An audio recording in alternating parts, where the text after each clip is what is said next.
Video ini tidak sedang menghina keyakinan suatu individu ataupun kelompok tertentu, melainkan untuk menambah wawasan dan pengetahuan agar saling mengerti keadaan. Mayoritas umat muslim di seluruh dunia meyakini bahwa Nabi Isa yang ada dalam cerita Quran merupakan wujud dari Yesus Kristus yang telah diceritakan dan dinubuatkan oleh para nabi zaman Perjanjian Lama, yang terdapat dalam sebuah kitab yang dipercayai umat Kristiani sebagai kitab suci mereka, yakni Alkitab. Tetapi, apakah memang benar apa yang Quran ceritakan sebagai Nabi Isa itu adalah seorang Yesus?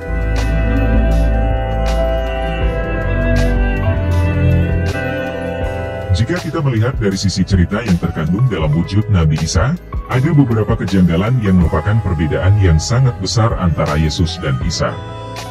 Mari kita lihat perbedaan-perbedaan itu. Perbedaan antara Isa dalam agama Islam dengan Yesus dalam agama Kristen, yang pertama adalah dalam hal tempat lahir. Isa dalam agama Islam, lahir di bawah pohon korma.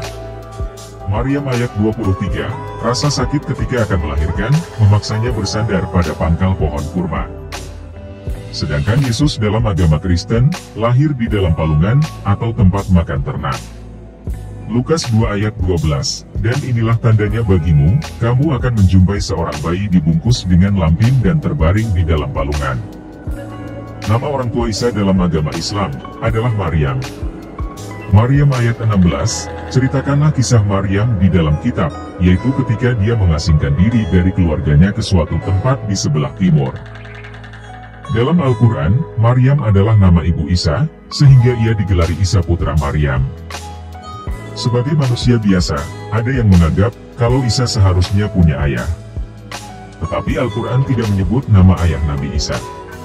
Sebutan Isa putra Maryam juga tidak biasa, karena yang disebut biasanya adalah nama ayah, bukan nama ibu. Maryam ayat 20, bagaimana aku mempunyai anak laki-laki, padahal tidak pernah ada seorang manusia yang menyentuhku, dan aku bukan seorang pelacur? Kalimat dalam ayat ini, memang mengindikasikan bahwa Nabi Isa tidak memiliki ayah. Namun, kalimat ini hanya menggambarkan situasi kebingungannya Maryam, sehingga memunculkan pemikiran seperti itu. Sedangkan orang tua Yesus dalam agama Kristen, disebut secara jelas, rinci, lengkap dengan silsilahnya. Yesus dalam agama Kristen, adalah anak Yusuf dengan Maria, tetapi bukan anak biologis mereka. Status itu hanya anak secara hukum, sebab Yesus tidak lahir karena hubungan jasmani Yusuf dengan Maria, tetapi ia dikandung dari Roh Kudus. Inilah yang menyebabkan pemahaman orang Kristen, bahwa Yesus adalah anak Allah. Matius 1 ayat 24-25, sesudah bangun dari tidurnya, Yusuf berbuat seperti yang diperintahkan malaikat Tuhan itu kepadanya, ia mengambil Maria sebagai istrinya. Tetapi tidak bersetubuh dengan dia, sampai ia melahirkan anaknya laki-laki, dan Yusuf menamakan dia Yesus. Isa dalam agama Islam, adalah putra Maryam, yang merupakan saudara dari Harun. Maryam ayat 28, wahai saudara perempuan Harun, ayahmu bukan seorang yang berperangai buruk, dan ibumu bukan seorang perempuan pezina. Nama Harun yang disebut dalam ayat ini, dianggap merujuk pada sosok Nabi Harun yang merupakan saudara Nabi Musa.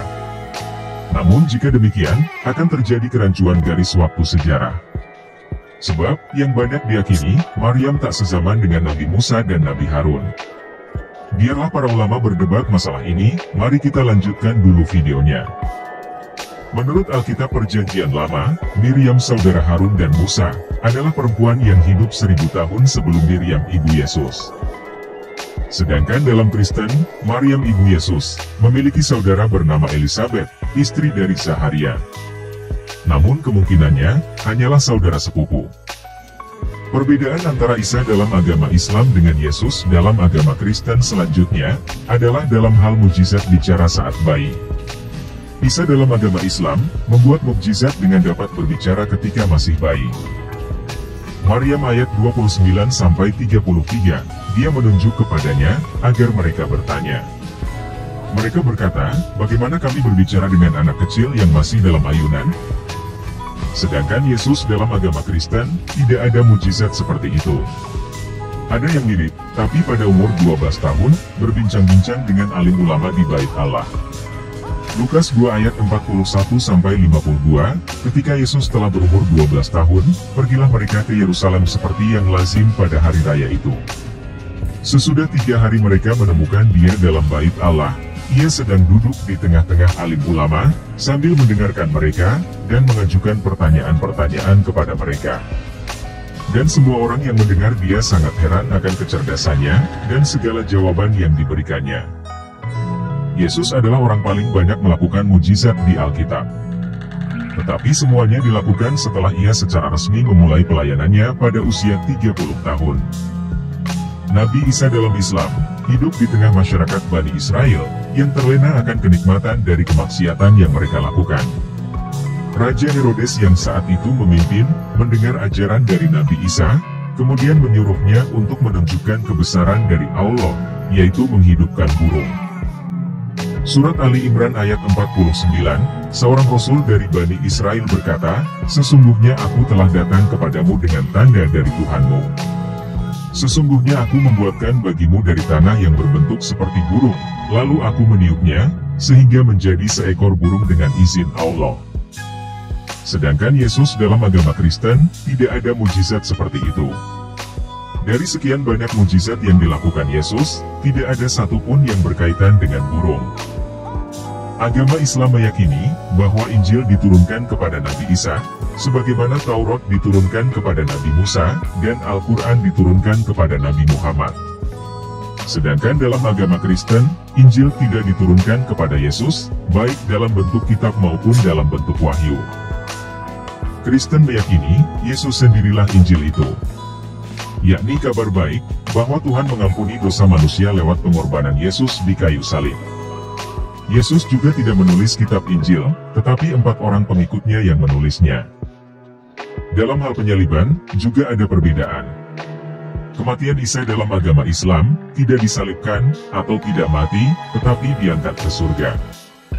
Allah mengubah wajah orang lain, yang umumnya dianggap adalah Yudas Iskariot, menjadi sama dengan wajah Isa.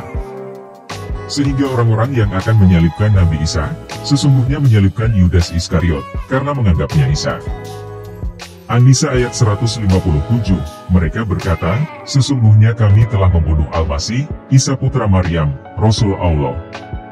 Padahal mereka tidak membunuhnya, dan tidak pula menyalibnya, tetapi orang yang menurut mereka menyerupai. An-Nisa ayat 158, akan tetapi, Allah telah mengangkatnya kepadanya. Sedangkan Yesus dalam agama Kristen, Yesus disalibkan, mati, bangkit dari kematian 3 hari kemudian, dan naik ke surga. Matius 27 ayat 32-56, di atas kepalanya terpasang tulisan yang menyebut alasan mengapa ia dihukum, inilah Yesus Raja orang Yahudi. Bersama dengan dia, disalibkan 2 orang penyamun, seorang di sebelah kanan dan seorang di sebelah kirinya. Dalam hal agama yang dianut, Nabi Isa dalam agama Islam, adalah seorang Muslim. Orang Islam, memang meyakini, bahwa semua Nabi di Al-Quran adalah Islam, termasuk Nabi Isa. Ali Imran ayat 52, ketika Isa menyadari kekufuran mereka, dia berkata, "Siapakah yang akan menjadi penolongku untuk Allah?" Para Hawariyun menjawab, "Kamilah penolong-penolong Allah. Kami beriman kepada Allah, dan saksikanlah, sesungguhnya kami adalah orang-orang Muslim." Sedangkan Yesus dalam agama Kristen, adalah seorang Yahudi, baik dari segi etnis maupun agama. Yesus datang menggenapi agama Yahudi, dan menabiskan agama baru, yakni agama Kristen. Perbedaan lain, ada dalam hal kedatangan di akhir zaman. Isa dalam agama Islam, akan datang pada hari kiamat. An-Nisa ayat 159, tidak ada seorang pun di antara ahlul kitab, kecuali beriman kepadanya menjelang kematiannya. Pada hari kiamat, dia akan menjadi saksi atas mereka. Sedangkan Yesus dalam Kristen, akan datang sebagai hakim dunia, untuk mengadili seluruh manusia. Isa dalam agama Islam, hanyalah manusia biasa seperti umumnya manusia di dunia, walau ia punya sejumlah kelebihan, seperti melakukan mujizat. Agama Islam menolak keilahian Yesus, karena Allah tidak diperanakan dan tidak memperanakan. Sedangkan Yesus dalam agama Kristen adalah Tuhan yang ilahi. Dia bukan hanya manusia biasa, tetapi juga yang ilahi. Karena itu, dia disembah dan menjadi pusat penyembahan Kristen. Bagi agama Kristen, Yesus adalah Tuhan yang menjadi manusia. Ia disalibkan dan mati untuk menebus dosa manusia, bangkit dari kematian, dan naik ke surga. Sebenarnya masih banyak lagi perbedaan yang ada pada Yesus dan Isa. Tetapi saya hanya menjabarkan perbedaan yang sangat mencolok saja. Kalau dari banyak perbedaan yang ada antara Yesus dengan Isa, sepertinya Yesus dan Isa merupakan dua pribadi yang berbeda. Yesus merupakan sosok ilahi yang mempunyai kuasa ilahi yang mutlak, sedangkan Isa hanya seorang nabi. Yang mengherankan adalah baik Yesus dan Isa sama-sama pembawa Injil. Yang menjadi pertanyaan adalah, Injil manakah yang dibawa oleh Nabi Isa? Alkitab Perjanjian Baru aslinya ditulis dalam bahasa Yunani. Yesus ditulis dalam bahasa tersebut sebagai Isou. Karena Yesus adalah seorang pria, maka ditambah akhiran S, sehingga menjadi Isous. Sebenarnya, jarang yang mengetahui nama Ibrani dan Aram dari Yesus. Kesimpulan ini didapatkan dari nama Yeshua yang terdapat dalam Alkitab Perjanjian Lama berbahasa asli Ibrani, di mana nama tersebut berubah menjadi Isous, dikala Alkitab Perjanjian Lama tersebut ditranslate ke dalam bahasa Yunani. Penyebab inilah yang memunculkan kesimpulan bahwa Yesus bernama Ibrani dan Aram Yeshua, dengan nama panjang Yehoshua. Nama Ibrani dan Aramnya sama, karena di Yerusalem saat itu, bahasa sehari-hari mereka adalah Aram, dan bahasa keagamaan adalah Ibrani. Kesimpulannya balik ke masing-masing. Apakah Yesus dan Isa adalah orang yang sama tapi diinfokan berbeda, atau orangnya memang benar-benar berbeda, sehingga infonya pun juga berbeda?